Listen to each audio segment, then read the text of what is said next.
year I took calculus, and the first semester was with a different teacher, and second semester was with Mr. Carver, shout out. And he was amazing, and he had aromatherapy Tuesdays where he'd make the classroom smell like candles or cookies, and it made me comfortable and want to come to class, and he had funny jokes, and it was just awesome. He made the same class so much more enjoyable and fun and good to be there. Hi, my name's Tatum, and my teacher, that was really funny. She had a headache and she banged her head on the whiteboard, and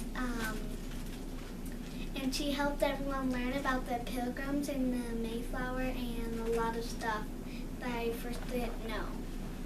One of my favorite teachers was Mr. Stone in second grade, and I can't tell you exactly what things he did that made such an impact, but he connected to his students really well, and I knew how much he liked me, and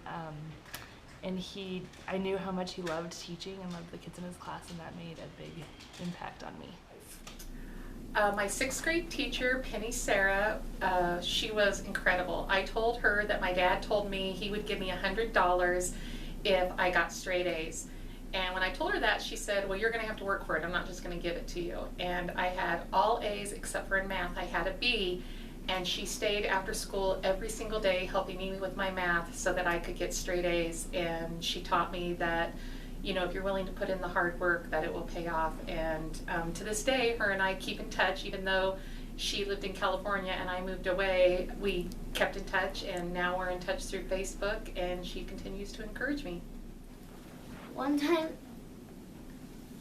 Miss Mangini, she said a joke in class, and it was really funny.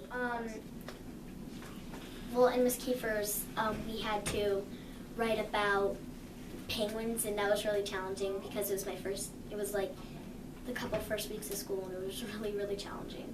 Awesome. And the leopard one too. I wrote about leopards and stuff. She's really funny. She taught us a lot, and she made it fun too while we learned. So it helped us learn a little better, and sometimes we did videos and songs and stuff. I had a teacher my freshman year named Mr. Carnes, and he was teaching science, and it was the hardest class that I'd ever taken, but because he was so fun and he would dress up like Vladimir or something and do alchemy in science, it made the class really fun, and I was able to understand a lot. My favorite teacher was Ms. Gorder Harrison, and I was lucky enough to have her for both 4th and 5th grade. And what I remember most about her was her ability, at least to make me, and I would assume other kids in our class too, really feel like an individual and really feel like she cared about me as a student. I got to help her at recess, file papers, which I thought was the coolest thing ever. She was also really creative, and all of our history and social studies lessons were taught as simulations, so the class got to go on the Oregon Trail, we got to do a Civil War simulation, and I actually got to play General Grant for that, which was pretty amazing for a 5th grader. So I will just always remember her and the extra care and the extra time that she took to be creative and to make students feel important and special.